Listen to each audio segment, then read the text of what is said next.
Seigneur, tu es celui que nous adorons de tout notre cœur. Et c'est pour toi, Seigneur, que nous nous rassemblons ici ce matin.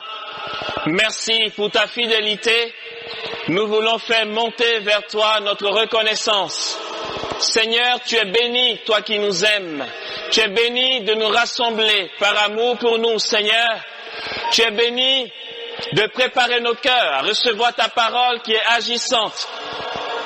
Merci d'agir pour nous. Merci d'agir dans nos cœurs. Merci d'agir dans nos vies, Seigneur. Merci de nous restaurer. Merci de nous guérir, de nous relever. Merci de ce que ta gloire remplit ce lieu, Seigneur. Merci de remplir ce lieu. Sois béni de nous rassembler dans le lieu du séjour de ta gloire. Merci, Seigneur, de nous aimer, de nous étreindre par ton amour et de nous donner d'être consolés par l'amour d'une mère. Il est dit, frères et sœurs, dans le livre du prophète Isaïe au chapitre 66, les versets 12 et 13. En ces jours-là, vous serez consolés. Comme des enfants que l'on porte sur la hanche, vous serez consolés en ces jours-là par l'amour d'une mère. Et ce que nous avons à entendre ce soir, frères et sœurs, c'est un message très simple. C'est que le Seigneur, il est ici présent au milieu de nous et qu'il est là avec la Vierge Marie, notre mère. C'est loin d'être une manière de parler. Le Seigneur est réellement là et son désir pour nous ce matin ou ce soir, je ne sais plus quoi dire. Ce matin, on opte pour ce matin, d'accord? Ce que le Seigneur veut faire pour nous ce matin, c'est qu'il veut vraiment nous bénir par les mains de Marie. Écoutons ce que nous dit Marie, ou du moins ce que dit Marie, dans l'évangile de Luc au chapitre 1er, à partir du verset 46. Il est dit ceci. Marie dit alors, mon âme exalte le Seigneur, et mon esprit tressaille de joie en Dieu mon Sauveur, parce qu'il a jeté les yeux sur l'abaissement de sa servante. Oui, désormais, toutes les générations me diront bienheureuse, car le Tout-Puissant a fait pour moi de grandes choses, saint est son nom, et sa miséricorde s'étend d'âge en âge sur ceux qui le craignent. Il a déployé la force de son bras, il a dispersé les hommes au cœur superbe, il a renversé les puissants de leur trône et élevé les humbles. Il a comblé de bien les affamés et renvoyé les riches les mains vides. Il est venu en aide à Israël, son serviteur, se souvenant de sa miséricorde, selon qu'il avait annoncé à nos pères, en faveur d'Abraham et de sa postérité à jamais.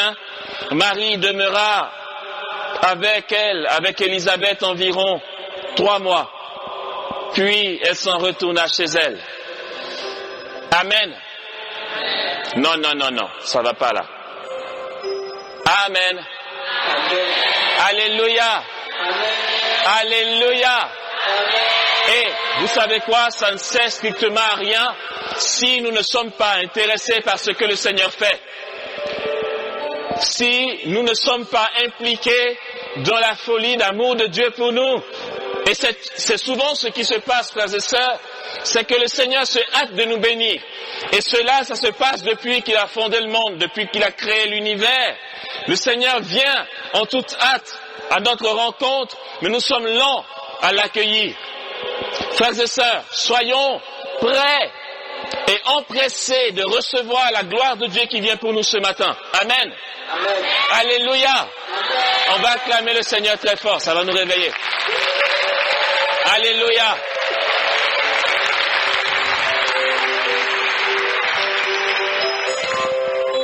La gloire de Dieu remplit ce lieu, frères et sœurs.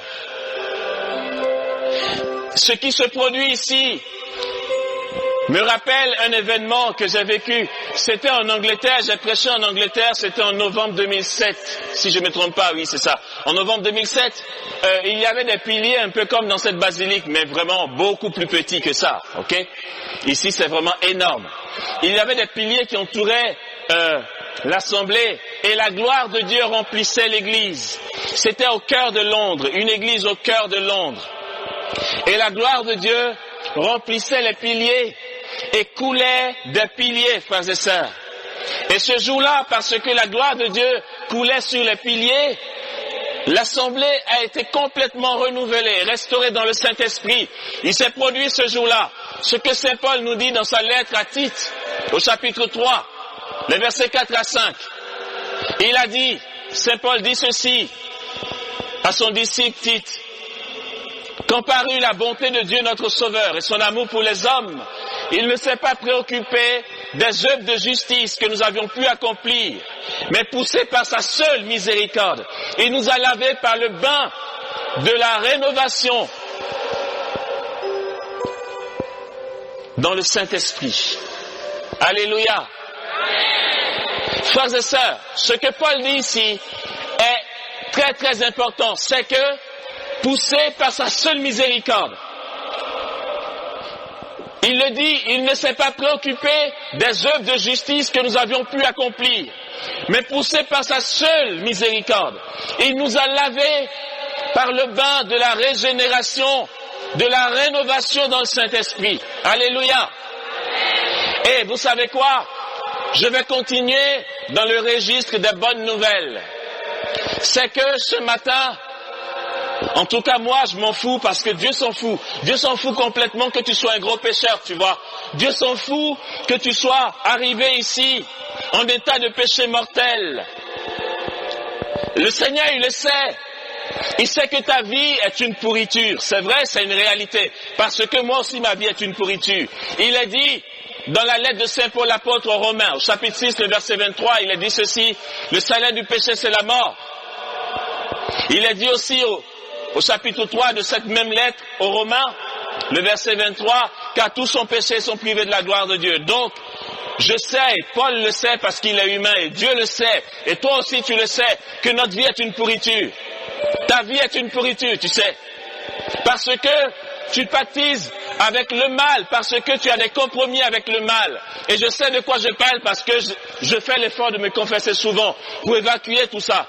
Mais ce soir, le Seigneur aimerait te dire ceci, parce que tu as une mère, et que tu as une mère qui est présente ici, qui intercède pour toi et qui t'aime tellement, et parce que tu as un Père, le Père Céleste, qui t'a tellement aimé selon ce que nous dit Jean au chapitre 3 de son évangile, le verset 16, car Dieu a tant aimé le monde qu'il a donné son Fils, l'unique engendré, afin que quiconque croit en lui ne périsse point, mais qu'il ait la vie éternelle. Parce que Dieu le Père t'a aimé, il a donné son Fils, afin que si tu crois en lui, tu ne périsses pas, même si ta vie est une pourriture, même si tu es un gros pécheur, même si tu es une grosse pécheresse, même si tu refuses Dieu jour après jour, même si tu fais l'expérience de te détourner de l'écriture sainte, de la loi de Dieu, le Seigneur veut te faire savoir ce matin que parce qu'il t'a aimé, il a donné son Fils. Et si tu crois en lui, tu ne périras pas, mais tu auras la vie éternelle. Amen. Et, frères et sœurs, cela il a fait par une femme. Car, il est dit, frères et sœurs, dans la lettre de Saint Paul apôtre aux Galates, le chapitre 4, le verset 4, il est dit ceci: quand vint la plénitude des temps, Dieu a envoyé son Fils, né d'une femme, né sujet de la loi, afin de racheter les sujets de la loi. Alléluia. Et Dieu a envoyé son Fils, né de la Vierge Marie, pour te sauver toi. Parce que ce Fils de Dieu qui naît de Marie, il est Dieu lui-même. Il est resplendissant de gloire. C'est pourquoi Saint Jean peut nous dire dans son évangile, au chapitre 1er, le verset 14, et le Verbe s'est fait chair, et il a habité parmi nous. Et nous avons vu sa gloire, gloire qui tient de son Père comme Fils unique plein de grâce et de vérité. Alléluia. La bonne nouvelle que nous avons à entendre ce soir, frères et sœurs, c'est que Dieu est présent ici et que sa gloire remplit ce lieu. Alléluia. Sa gloire remplit cette basilique. Et si sa gloire remplit ce lieu, ce n'est pas seulement pour les murs, mais d'abord et avant tout pour toi, car Dieu se révèle pour l'homme. Et c'est parce que l'homme entre dans la révélation de Dieu que la création tout entière, à sa suite, peut entrer dans la révélation de Dieu. Car elle attend avec impatience la révélation des fils de Dieu. Alléluia. J'ai enseigné dernièrement, lorsque nous prêchons l'évangile, les anges qui ont la permission de Dieu viennent écouter. Quand j'annonce l'évangile, quand je prêche, les anges viennent écouter. Et ils se laissent enseigner par ce que je dis. Parce que ce n'est pas tout ce que je dis qu'ils savaient. Je leur enseigne des trésors. Alléluia. Alléluia. Et je leur enseigne des trésors. Pourquoi? Parce que j'ai reçu la plénitude du Saint-Esprit. La Bible dit, à quel ange Dieu a-t-il dit, tu es mon fils bien-aimé, aujourd'hui je t'ai engendré. Or, à moi, le Père l'a dit. Et il m'a donné la plénitude du Saint-Esprit. C'est pourquoi le Saint-Esprit qui sonde les profondeurs de Dieu me donne la révélation de ce qu'est Dieu. Et c'est grâce à lui que je peux confesser que Jésus est Seigneur. Puisque j'ai reçu la même onction que le Christ, ce n'est pas le cas des anges. Bien sûr, ils sont bien heureux, ils sont dans la gloire de Dieu et il ne leur manque rien. Ils ne sentent pas de manque parce qu'ils sont dans la plénitude. Mais ils ne savent pas ce que je sais. Et quand je parle, ils viennent écouter. Je le dis parce que non seulement la gloire de Dieu remplit ce lieu, mais il y a aussi les anges qui remplissent cet endroit. Il y a ici exactement ce que le prophète Isaïe a vu dans le temple de Jérusalem, au chapitre 6 de son livre. Il est entré dans le temple et il dit ceci, j'ai vu le Seigneur assis sur un trône, grandiose et surélevé. Sa traîne emplissait le sanctuaire. C'est ce qui se produit ici, frères et sœurs. Et il y avait des anges de part et d'autre, c'est ce que dit Isaïe. Et c'est exactement ce qui se produit ici. Et les anges s'écriaient l'un à l'autre, Saint, Saint, Saint le Seigneur, Sabaoth, sa gloire remplit toute la terre. Alléluia. C'est trop bon, alléluia. La gloire de Dieu remplit toute la terre, frères et sœurs. Il est partout présent et il remplit tout. Ce matin, c'est une bénédiction pour nous. Ce matin, c'est vraiment trop béni. Et c'est vraiment trop glorieux pour toi ce matin. C'est trop puissant pour toi, tu sais. C'est le genre de choses où le Seigneur fait irruption dans ta vie. Car il a dit dans le psaume que Dieu se lève et ses ennemis seront dispersés. Ce matin, c'est puissant pour nous. C'est que le Seigneur se lève de son trône de gloire. Il remplit ce lieu, tu es au cœur de la gloire de Dieu. Et son autorité, parce qu'il est souverainement libre et souverainement dans l'autorité, dans la puissance de son autorité. Il est capable, il a la force, car il a été capable de mourir pour toi sur la croix. Il a remporté la victoire. Nous sommes encore dans le temps pascal, frères et sœurs, parce qu'il est capable de briser la mort et de chasser tes ténèbres. Il est capable ce matin aussi de briser dans ta vie tout ce qui n'est pas sa gloire. Tout ce qui te donne de te détourner de lui, tout ce qui te donne d'être retenu à la terre. Alléluia. Ce matin, frères et sœurs, le Seigneur vient te restaurer dans ton cœur. Il vient te guérir de tes blessures. Il vient te guérir dans ton corps. Le Seigneur nous guérit ce matin physiquement. Alléluia. Et tout cela, il le fait parce que la Sainte Vierge est au milieu de nous. Ce temps que nous vivons ici est un temps prophétique. Non, est-ce que c'est juste ce que je dis? Ce temps que nous vivons est dans une évidence prophétique. Ah, c'est autre chose. Parce que si je dis ce temps est prophétique, ça veut dire qu'il y a des temps qui ne le sont pas. Or, nous parlons ici de l'Immaculée, qui est notre modèle de vie. Nous parlons ce matin de l'Immaculée. Et je rends grâce à Dieu pour les chevaliers de l'Immaculée, pour tout ce qu'ils font, pour l'évangélisation, et aussi pour que les chrétiens que nous sommes entrent davantage dans la connaissance de leur Mère du ciel. Il est dit par le catéchisme de l'Église catholique qu'il est appelé apostolat, toute activité du corps mystique, le corps mystique du Christ qui est l'Église, qui tend à hâter la venue en gloire du Fils de Dieu. Et bien sûr, cette veillée que nous avons se situe dans le cadre d'un apostolat. Et cette parole que nous entendons, et aussi l'enseignement que nous avons entendu avant par le Père, toutes ces choses contribuent à hâter la venue en gloire du Fils de Dieu. Or, la Sainte Vierge, frères et sœurs, n'est pas à côté de l'œuvre de Dieu. En théologie, l'on parle d'un thème qu'on appelle l'économie du salut, c'est-à-dire, je vais dire ça à ma manière pour que vous compreniez à quoi ça ressemble, c'est toute la pédagogie de Dieu, toute la stratégie de Dieu, ou encore, dans un français plus simple encore, tout le plan de Dieu pour que l'homme parvienne au salut, c'est-à-dire tout ce que Dieu met en place pour que l'homme soit sauvé. Et dans cette économie du salut, la Sainte Vierge a sa place, vous savez. Elle est bien à sa place et elle a sa place dans ce plan.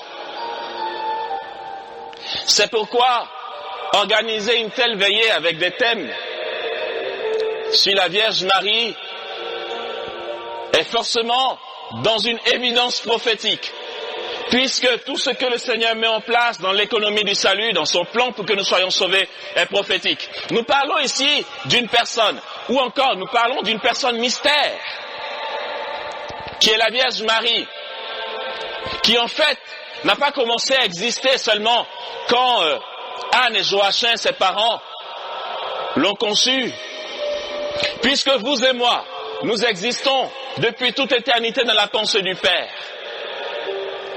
Et Marie a été vue comme cette création nouvelle, par excellence, dont parle Paul dans sa deuxième lettre aux Corinthiens. Cette création nouvelle qui restaure toutes choses. Satan pensait qu'il avait eu le dessus dans le livre de la Genèse. Lorsqu'il a séduit Ève et qu'elle a mangé la pomme, vous savez, vous vous rappelez? Depuis la Genèse, rien qu'au chapitre 3 de la Genèse, le Seigneur a parlé de la Vierge Marie. Depuis la Genèse, il a dit, je mettrai une hostilité entre la femme et toi. Elle t'écrasera la tête. Depuis le livre de la Genèse, le Seigneur l'avait dit, parce que dès que Ève est tombée, et Ève, vous savez ce que ça veut dire, la mère des vivants. Dès que Ève est tombée, le Seigneur a suscité la Vierge Marie, je peux ainsi m'exprimer, puisque tout est dans l'éternel présent de Dieu, c'est-à-dire qu'il voit tout. Il a suscité la Vierge Marie. Voilà pourquoi je dis que ce soir nous parlons d'une personne mystère. Oh, c'est un mystère de gloire, un mystère d'amour de Dieu pour nous.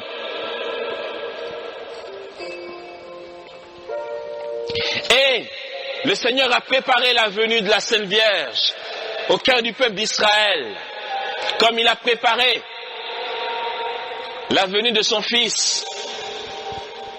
Préparer la venue de Marie, c'est préparer la venue du Fils de Dieu. À travers des femmes qu'on va appeler des matriarches qui ont été figures de Marie dans la Bible. Anne, Déborah, Rebecca, Esther, Ruth, Judith, des femmes fortes qui ont aidé le peuple de Dieu à sortir de leur esclavage, de leur servitude. En fait, toutes ces femmes-là n'étaient là que pour annoncer la femme, la Vierge Marie, qui est là pour nous sortir de la servitude, à travers son fiat et son oui à l'ange. Jusqu'aujourd'hui, frères et sœurs, depuis le livre de la Genèse, jusqu'à l'heure où je vous parle, la Vierge Marie est debout à côté de Dieu. Elle fait partie de l'œuvre de la rédemption, frères et sœurs. Vous savez comment cette basilique a vu le jour? Notre président Félix Houphouët-Boigny, pourquoi il a baptisé cette basilique Notre-Dame de la Paix? Est-ce que vous vous rappelez que dans un pays qu'on appelle Bosnie-Herzégovine, qui a une ville appelée Medjugorje, la Vierge Marie apparaît tous les jours, depuis 1981, tous les jours, j'ai pas dit chaque mois, j'ai pas dit toutes les années, j'ai dit tous les jours, depuis 1981 jusqu'à aujourd'hui où je vous parle, la Vierge Marie apparaît encore. Et notre président, Félix Houphouët-Boigny, a été à Medjugorje en pèlerinage. Et là-bas, La Sainte Vierge lui a fait un clin d'œil. Il a été séduit par cette femme. Vous imaginez combien ça coûtait ce truc? Vous imaginez un peu le prix de cette basilique? Il faut être vraiment séduit dans son cœur pour décider que je prends une grosse partie de mes biens pour te construire un édifice. Il a été séduit par Marie. Ben c'est normal. On ne peut pas la voir et ne pas être séduit. Elle est belle. Elle est forte. Elle est puissante. Elle est douce. Elle est glorieuse. Alléluia. Wow.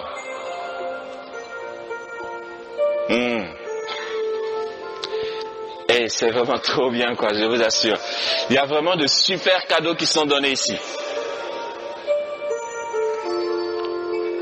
Je vais vous raconter une histoire. Je vais continuer mon enseignement. C'est dans le cadre de l'enseignement, mais je vous donne ce témoignage pour que vous voyez ce qui se produit ici. D'accord? Peut-être que certains y étaient et vont se rappeler, mais peut-être que personne aussi. C'était en 2006, au sanctuaire Notre-Dame de la Délivrance à Issia. Assomption 2006. J'y étais, c'est moi qui ai prêché. Et à cette veillée-là, frères et sœurs, ce qui s'est passé, c'est quoi? C'est que la Sainte Vierge, quand je suis arrivé dans le sanctuaire, elle m'a dit, si tu veux bien, on va travailler ensemble.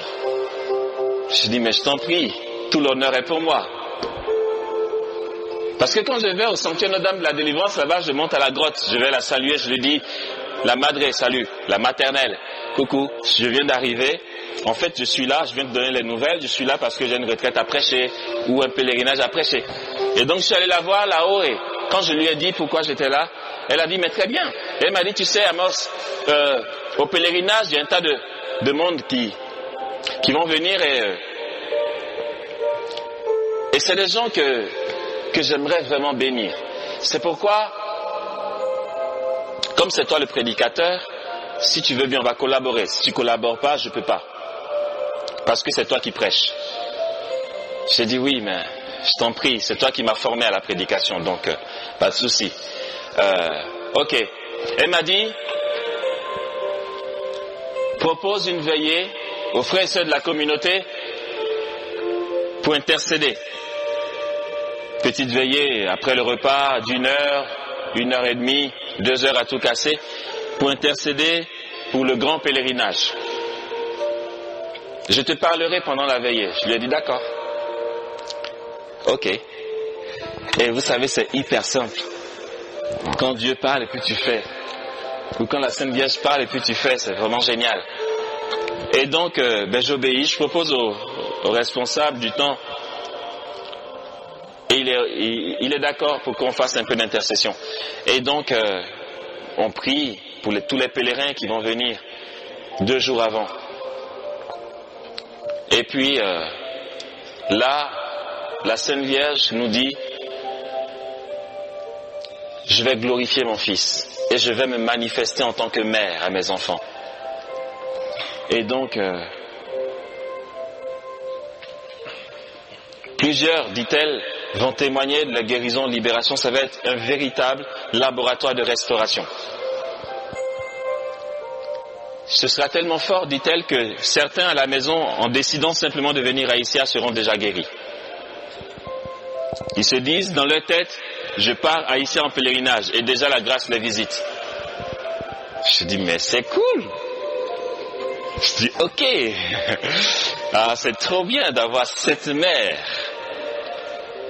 Et puis donc, le jour du pèlerinage, je vous assure, ce n'était pas une prophétie. La prophétie, je l'ai reçue à la veillée 2 jours avant. Mais au pèlerinage, j'ai donné cette prophétie-là. Je ne la recevais pas sur place. Je l'ai donnée parce que la Sainte Vierge l'a dit. J'ai dit, il y a plusieurs ici qui sont guéris depuis le car, depuis la maison. Quand vous avez décidé de venir à Issia, à un moment vous avez été tenté de ne plus venir parce que votre guérison, vous l'aviez obtenue. Et ils sont venus témoigner. Il y a eu plusieurs personnes qui sont venues témoigner de la guérison. Et ça s'est poursuivi. Regardez, ce qui s'est produit, c'est quoi? C'est que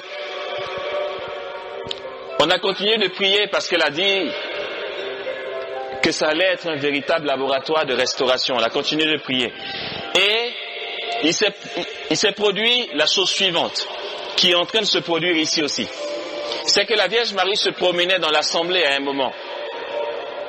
Elle m'a dit, Amos, je vais dans l'assemblée. J'ai dit, d'accord, vas-y. Et je savais où elle était. Du coup, je pouvais dire, ceux qui sont sous la bâche là-bas, un peu dans le fond, la Vierge Marie est là. Et vous pouvez sentir une main se poser sur vous. Et les gens sentaient une main se poser sur leur endroit malade. Et elles étaient guéries. Alléluia.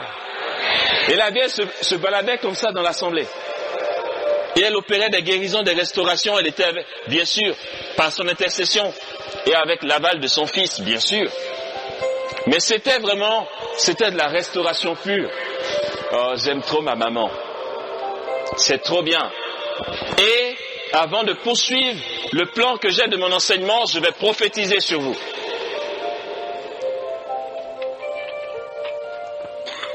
Le Seigneur, par les mains de Marie, ce matin, va nous guérir et nous libérer. Je vois des maladies qui sont en train de disparaître. Maladies physiques, entre autres des maladies incurables, qui sont en train de disparaître complètement. Yes. Ici, juste en face de moi, il y a un petit couloir là. Vous voyez le couloir? Vous voyez ou pas? Tu vois ton t-shirt orange? C'est écrit quoi? Yuela? Yuela, d'accord. Donc juste devant Yuela, il y a un couloir. Et donc le banc de Yuela, du coup je t'ai surnommé Yuela, je veux dire voilà. Le banc de Yuela et le banc de derrière et le banc après, les trois bancs là. Il y a une personne là qui est en train de guérir de maladies au niveau maladie respiratoire, douleur au niveau de la respiration, problème de poitrine, respiration, machin. Le Seigneur est en train de t'en guérir complètement par l'intercession de la Vierge Marie. Tu suffoques souvent, hein, tu suffoques souvent, je ne sais pas si c'est ce que je dois dire, mais ta respiration passe pas très très très bien.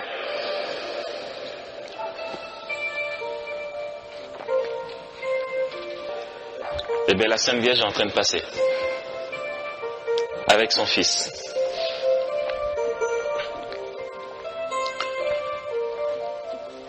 Frères et sœurs,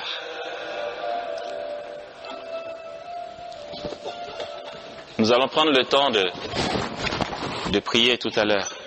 Permettez-moi d'avancer un petit peu dans mon enseignement, d'accord? Si l'Immaculée est pour nous un modèle de vie, alors si l'Immaculée est pour nous un modèle de vie, c'est simplement que dans l'Immaculée Conception de la Vierge Marie, il y a un acte purement prophétique, c'est-à-dire le Seigneur, à travers Marie, est en train de nous montrer à quoi nous sommes appelés. Le Seigneur, à travers Marie, nous donne l'espérance. Car il fallait que Dieu se fasse homme pour que l'homme devienne Dieu. Il fallait aussi qu'un homme, une personne humaine, ayant toutes ses facultés, souffre et meurt comme le Christ a souffert et est mort. Or, aucun homme n'en était capable. Et c'est ce que Saint Jean nous dit dans le livre de l'Apocalypse au chapitre 5. Il dit, je pleurais beaucoup parce que personne n'était digne de briser les sept sceaux et d'ouvrir le livre, ni là-haut dans le ciel, ni ici-bas sur la terre, ni dans les abîmes. Et l'ange me dit, ne pleure pas, car il a triomphé, le lion de la tribu de Juda. C'est lui l'agneau immolé. Il est capable de briser les sept sceaux et d'ouvrir le livre. Frères et sœurs, personne en dehors de Dieu lui-même, n'était capable de subir la souffrance telle que Jésus l'a subie. Personne n'était capable de mourir comme Jésus est mort. Dieu devait se faire homme pour mourir, vrai homme et vrai Dieu. Dieu a pu se faire homme parce qu'il est passé par Marie, il a pris chair de la Vierge Marie.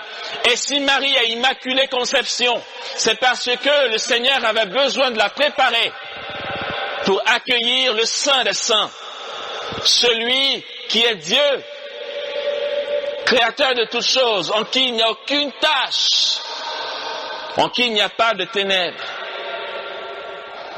Et le Seigneur a préparé Marie pour recevoir Dieu en son sein. Tout ce qu'a vécu Marie, tu es appelé à le vivre. Car toi aussi, tu es appelé à recevoir Dieu en toi. C'est pourquoi nul, s'il n'est baptisé, ne peut communier au corps du Christ. Autant le Seigneur est intervenu au moment de la conception de la Vierge Marie dans le sein d'Anne, sa mère.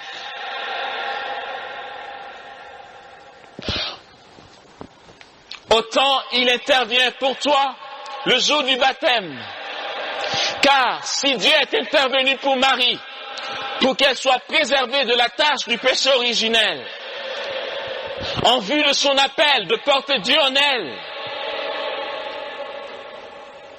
c'était pour que toi aussi, le jour de ton baptême, le Seigneur te guérisse de la tâche du péché originel, pendant que tu es plongé dans sa mort et dans sa résurrection, pour que tu puisses porter Dieu en toi, à travers la communion eucharistique.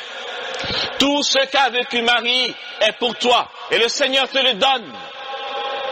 C'est pourquoi, si tu as le même appel que Marie, si tu es appelé à vivre aussi saintement qu'elle, le quotidien de tes jours, si tu es appelé à être élevé dans les cieux, à être couronné de gloire, si tu es appelé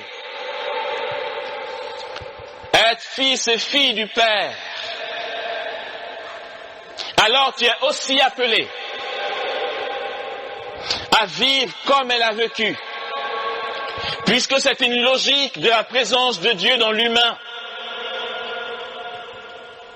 Elle est un modèle de vie pour nous, parce que nous sommes appelés tout simplement, frères et sœurs, à vivre ce qu'elle a vécu. Non seulement ça, nous sommes appelés à devenir ce qu'elle est aujourd'hui. Le Seigneur montre son pouvoir en préservant notre mère de la tâche du péché originel. Vous savez, Ephraïm, qui a fondé la communauté des béatitudes, il était pasteur protestant et il a fait tout un chemin avec le Seigneur où il a rencontré la Sainte Vierge. Et il est tombé encore une fois follement amoureux de Marie. Je vous ai dit, tu ne peux pas la voir sans être amoureux. Et il est devenu catholique parce qu'il est tombé amoureux d'une femme. Non, il est tombé amoureux de la femme.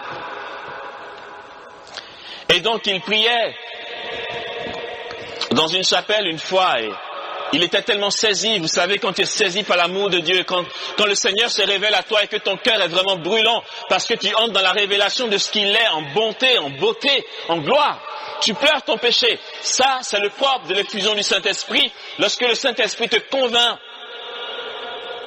que Dieu t'aime et qu'il te convainc aussi de pécher, tu pleures parce que tu te sens trop loin de Dieu. Non seulement, en fait, tu vois que c'est disproportionné la manière dont Dieu t'aime à la folie, sans que tu y répondes. Et tu pleures ton péché. Il était tellement saisi par l'amour de Dieu. Il pleurait son péché et il disait, mais Seigneur, pourquoi? Seigneur, pourquoi nous sommes pécheurs? Pourquoi faut-il que nous péchions? Pourquoi? Pécheur, ma mère m'a conçu. Comment se fait-il que tu tolères cela? Pourquoi les hommes pêchent alors que tu nous aimes de la sorte? Et le Seigneur qui lui répond dans cette chapelle, dans le secret de son cœur, dans une intuition prophétique très forte, comme une conviction intérieure de la réponse de Dieu qui lui dit, oui, pécheur, tu as été conçu mais immaculée ta mère a été conçue. Et lorsqu'il a entendu cette parole, il s'est rendu compte que le Seigneur n'avait plus rien à faire avec son état de pécheur, son état de péché. Puisque, par cette réponse du Seigneur, il est en train de dire, tu vois, j'ai suscité une femme qui est ta mère. Celle-là est immaculée conception. Et grâce à elle, l'humanité entière est appelée à entrer dans la vie. Et c'est ce que Saint Paul nous dit, frères et sœurs. C'est réel, ce que Saint Paul nous dit dans sa lettre aux Éphésiens, le chapitre 1er. Dieu nous a comblés de toutes sortes de bénédictions aux cieux dans le Christ. Et il nous a destinés dès avant la fondation du monde pour être saints et immaculés dans l'amour. Frères et sœurs, dès avant la fondation du monde, toi et moi, nous avons été destinés par le Père à être saints et immaculés dans l'amour. C'est pourquoi s'il a suscité Marie, ce n'est pas pour que nous la jalousions, non pas pour que nous disions, elle a la chance celle-là, et nous autres qu'est-ce qu'on va devenir? Non, lorsque le Seigneur immaculise Marie, lorsqu'il la préserve de la tâche du péché originel, lorsqu'il intervient par la grâce de la rédemption, par son sang qui la purifie, c'est parce que le Seigneur a ouvert une porte dans l'humanité. C'est parce que le Seigneur a ouvert une porte pour les humains. C'est parce que désormais nous savons que nous avons accès au ciel et que Dieu est mort. Il a versé son sang. Il est mort pour toi. Il n'est pas mort pour nous. Il est mort pour toi et pour toi seul. Comme il est mort pour moi seul. Si tu étais seul sur la terre, il se serait incarné. Il serait quand même mort pour toi. Il n'aurait pas dit, ils sont pas très nombreux sur la terre, alors ça vaut pas le coup de mourir. Oh ben celui-là, il n'a qu'à brûler en enfer, j'en ai rien à faire. Non! Il serait mort pour toi. Et parce qu'il a fait, son sang te purifie. Il est dit dans le livre du prophète Isaïe, au chapitre 1er, le verset 15. Venez, dit le Seigneur, venez et discutons. Que vos péchés soient aussi rouges que l'écarlate, ils deviendront aussi blancs que la neige. Parce que son sang nous purifie. Et le livre de l'Apocalypse nous le révèle, frères et sœurs. Au chapitre 7, les versets 14 et 15. C'est ceux qui viennent de la grande épreuve. Ils ont remporté la victoire. Ils ont lavé leurs robes et les ont blanchis dans le sang de l'agneau. C'est le sang de l'agneau qui immaculise la Vierge Marie. Par anticipation, c'est ce même sang qui est versé au bois de la croix qui t'immaculise. Ce sang n'est pas plus puissant pour Marie que pour toi. Ce sang est le même, aussi puissant pour la Vierge Marie que pour toi. C'est pourquoi, frères et sœurs, c'est pourquoi, je nous en supplie, soyons attentifs à ceci. C'est pourquoi, ce soir, ce matin, pourquoi je me trompe, il fait noir, c'est pour ça. C'est pourquoi, ce matin, tu as tout intérêt à entrer dans l'espérance. Et je te promets, je le dis de la part du Seigneur, tu n'as pas à craindre, tu n'as pas à avoir peur pour ton souci, pour ton problème, tu n'as pas à appréhender pour l'avenir, tu n'as pas à te soucier de l'avenir, tu n'as plus à craindre. Aujourd'hui, le Seigneur t'appelle à une espérance nouvelle par ta mère, la Vierge Marie, la Reine de la paix, qui est ici, et nous sommes dans cette basilique, Reine de la paix, nous sommes au cœur de Dieu, au cœur de la paix, car la paix c'est la demeure en Dieu. Voilà comment il te guérit, il te libère. Voilà comment le Seigneur peut opérer de grandes choses et des miracles au milieu de nous, frères et sœurs. Nous sommes ses fils. Nous sommes aussi rayonnants qu'elle. Dans l'oraison du matin de l'Ascension, frères et sœurs, que nous venons de fêter, l'oraison dit ceci: le Christ, notre Seigneur, est allé nous préparer une place. L'Église ne dit pas, c'est là que nous vivrons dans l'espérance. L'Église nous dit ceci dans cette oraison, la première oraison du jour de l'Ascension. Là où est entré notre Maître, nous préparer une place, c'est là que nous vivons dans l'espérance. Déjà, frères et sœurs, nous vivons dans le ciel. Car comme je le disais, il n'était pas possible qu'il y ait la Pentecôte avant l'Ascension, c'était pas possible. Il fallait que la chair humaine devienne capace dei, c'est-à-dire, il fallait que la chair humaine devienne capable de Dieu. C'est pourquoi Jésus, le Fils de Dieu, le Verbe éternel, a pris soin d'attendre, de faire entrer dans la gloire céleste la chair humaine. Et désormais, notre chair humaine, frères et sœurs, alors que Dieu n'avait pas de chair, il a pris chair en Marie. Et désormais, frères et sœurs, notre chair habite à la droite de la majesté divine dans les cieux. Et parce que notre chair a pu faire irruption dans les cieux, frères et sœurs, désormais nous sommes capables de Dieu. C'est pourquoi la Pentecôte peut se réaliser, frères et sœurs. Et Marie, nous le savons, est celle qui, par sa salutation, répand le Saint-Esprit à profusion. Nous sommes capables de Dieu. Nous sommes capables de l'accueillir ce matin. Nous sommes capables de l'expérimenter dans notre chair. Nous sommes capables d'en guérir, frères et sœurs. Nous sommes capables d'entrer dans la communion avec notre Seigneur et notre Dieu. Alléluia. Alléluia. Oui, je dis un peu ça pour vérifier que vous ne dormez pas. La nouvelle est bonne ce matin, je vous assure. Même si j'en perds la voix, c'est pas grave. Ça vaut le coup. La nouvelle est vraiment trop bonne et c'est vraiment favorable. Le temps est vraiment favorable. La gloire de Dieu nous est donnée, frères et sœurs. La puissance de Dieu nous est donnée. Moïse a dit au Seigneur, si moi, ton serviteur, j'ai trouvé grâce à tes yeux, fais-moi de grâce voir ta gloire. Et le Seigneur dit, parce que tu as trouvé grâce à mes yeux, je ferai passer devant toi toute ma beauté. Et je prononcerai devant toi le nom divin.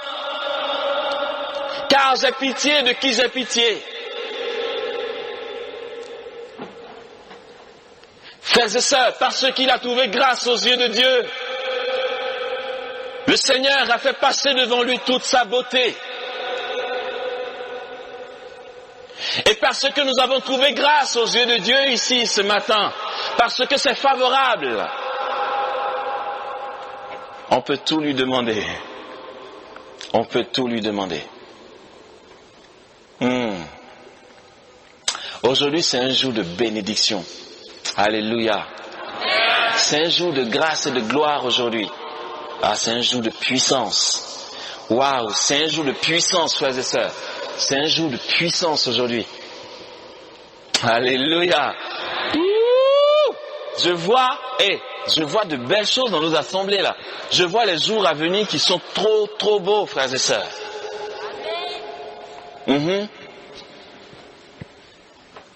Alléluia. Yes. Alléluia. Alors ça vaut le coup. Ça fait trop du bien. Dieu est trop bon et il le fait vraiment. Je suis trop content pour ce qu'il fait ici. Je suis content pour ce qu'il est en train de réaliser. J'exulte pour ce qu'il est en train de faire pour nous. Je n'ose pas m'arrêter parce que sinon je vais foncer dans des paroles de connaissance tout de suite à profusion. Mais je vais quand même finir mon enseignement vite fait. Je me dépêche. Mais je me réjouis vraiment parce que Dieu bénit. Il bénit, il est favorable pour nous. Sa grâce est ici et la puissance de Dieu au milieu de nous. La Vierge Marie est là avec son manteau de gloire. Elle est couronnée de gloire. Elle est la mère de l'univers, la reine des anges, la reine des apôtres. Elle est notre mère. elle a reçu mission de son Fils d'être notre mère.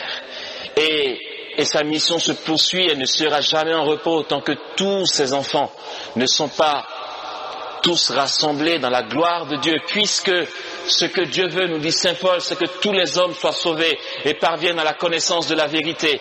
Et les anges ne sont pas en repos, et les saints ne sont pas en repos, frères et sœurs.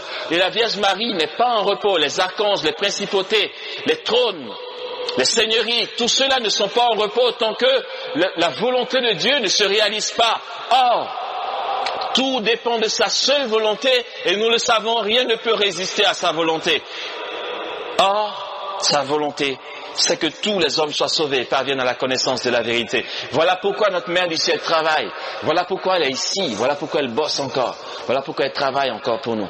Frères et sœurs, on va accueillir la gloire de Dieu. Mais avant, je finis mon enseignement par des points bien concrets et bien précis. Ça fait du bien pour qu'on puisse avoir une piste où marcher. D'accord? Je vais aller vite et je vais finir l'enseignement là et on va prier. Si Marie est pour nous un modèle de vie, si son immaculée conception est pour nous un modèle de vie, si sa personne nous enseigne, si sa vie nous enseigne, c'est pour une chose bien précise, frères et sœurs. L'Immaculée est notre modèle de vie. Est-ce que vous mesurez un peu ce que ça veut dire, ce truc?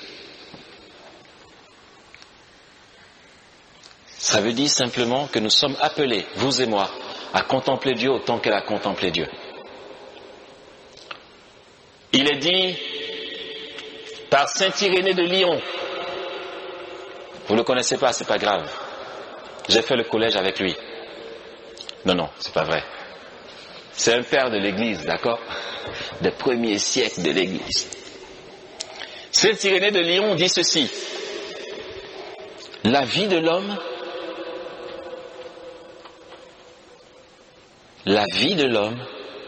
c'est la vision de Dieu.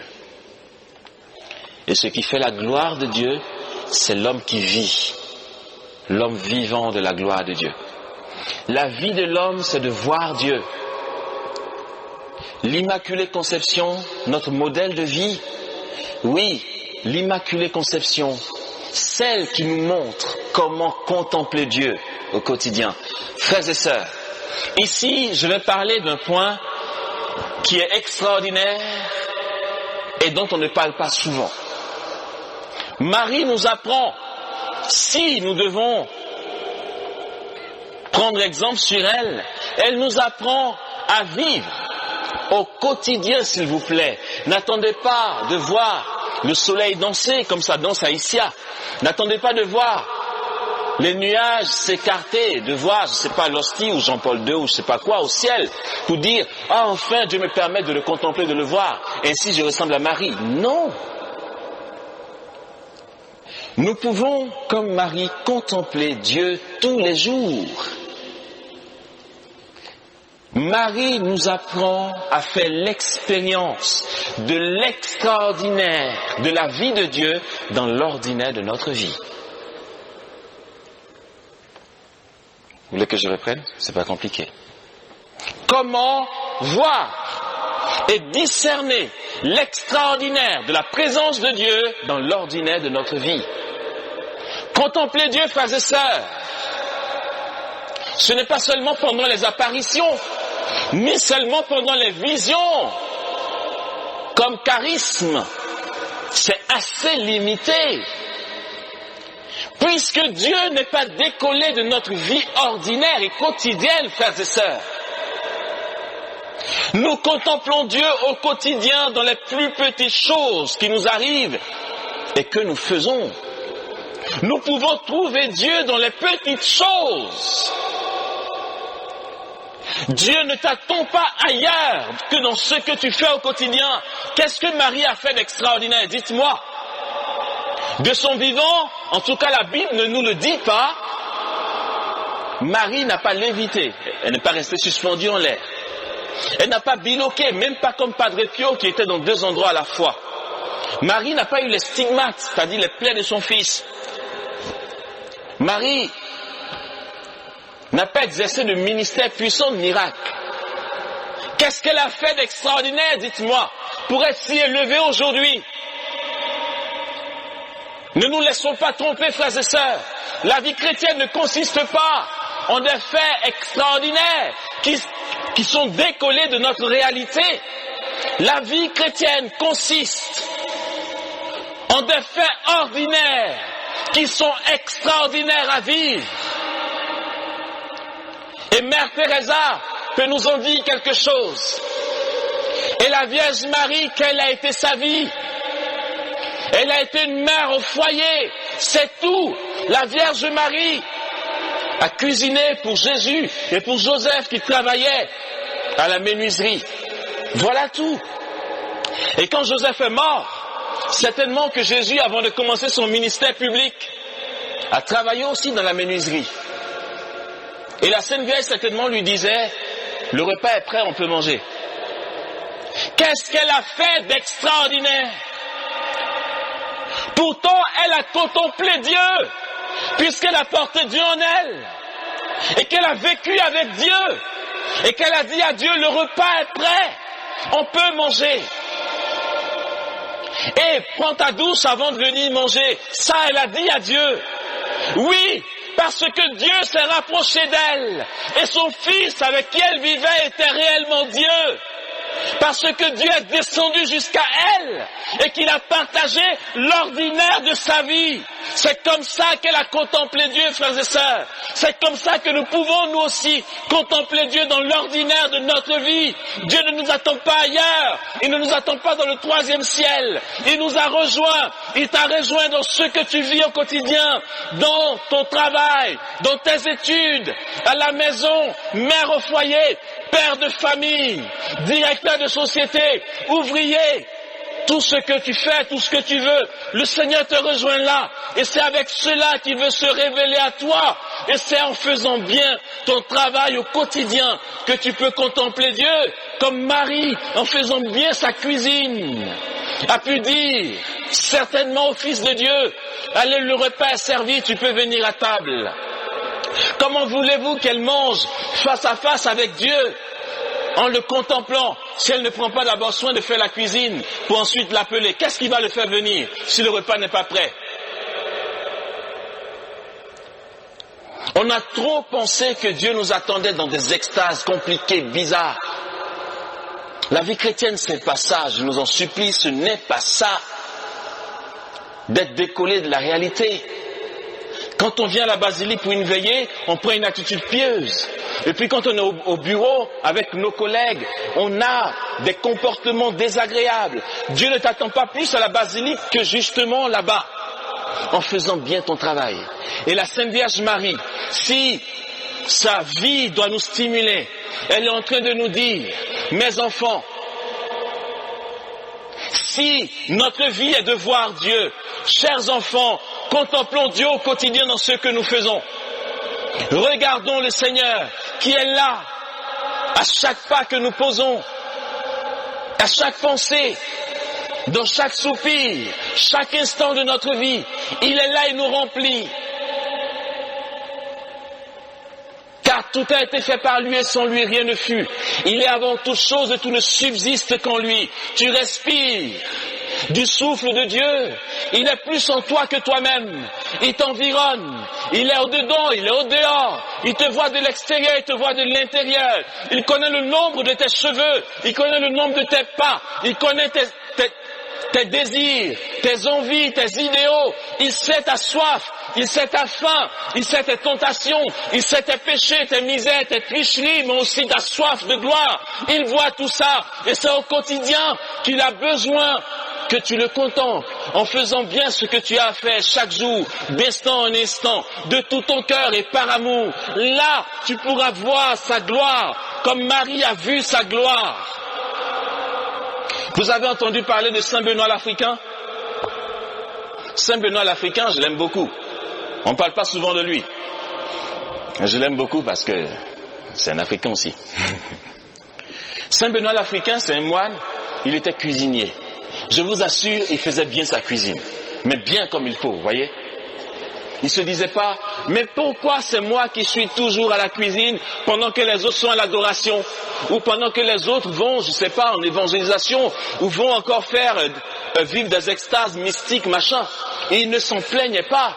Vous savez quoi? Il a été le plus mystique de son monastère, parce que il a pris à cœur sa cuisine. Saint Benoît l'Africain, il faisait bien la cuisine de tout son cœur. Et il le faisait par amour pour Dieu et pour ses frères. Et il trouvait tellement Dieu dans cet ordinaire de la vie, la cuisine. Vous voyez, la cuisine. Il trouvait tellement Dieu là-dedans que finalement, Dieu l'a happé. C'est-à-dire, il décollait du sol. Il était en extase, suspendu en l'air. Il goûtait Dieu. Et comme si le Seigneur disait, tu m'as tellement bien servi dans les petites choses que maintenant viens goûter un peu à la communion avec moi. C'est les anges qui faisaient la cuisine pour lui. Et quand ses confrères venaient à la cuisine, il voyait les anges faire la cuisine et lui il était suspendu en l'air. Il y a un moine qui l'a surpris comme ça, il allait chercher les autres, ils se sont cachés pour regarder. Benoît l'Africain était suspendu en l'air, en train d'adorer Dieu, et les anges étaient en train de faire la cuisine pour lui. Oui, parce que la cuisine, peut-être que ça te répugne, peut-être que tu veux pas balayer, peut-être que tu as le sale boulot à la maison et que tu dis on te maltraite. C'est les autres qui ont les honneurs. La petite chose que Dieu te donne, là où tu es, le petit service que tu as à rendre, rends-le de tout ton cœur. Là tu trouveras Dieu et tu vas vivre tes états mystiques là. La Sainte Vierge a quelque chose à nous y apprendre. Elle est celle qui a vécu une vie ordinaire. Et pourtant, c'est elle aujourd'hui qui est la reine de l'univers. Que le Seigneur, à travers la vie de l'Immaculée, nous accorde ce matin de recevoir pleinement une transfusion de vie, une transfusion de sainteté, qu'il nous transfigure, qui nous accorde la grâce du sacrement de réconciliation, pour que nous y allions régulièrement, déposer notre puanteur, notre péché, pour être de plus en plus à la ressemblance du Fils de Dieu. Car la Mère de Dieu, la Vierge Marie, nous a montré que c'est possible. Amen. Que la paix du Seigneur soit avec vous, chers frères et sœurs. Nous voici dans le mois de mai, le mois de Marie, le mois le plus beau. L'apostolat École de prière vous invite à faire triompher le cœur immaculé de Marie dans le monde entier, à travers la récitation de Mélavie, dans la nuit du 12 au 13 mai 2020, sur notre chaîne YouTube et notre page Facebook, aux alentours de 20h temps universel jusqu'au petit matin. Voilà, partagez l'info autour de vous et merci à tous. Shalom.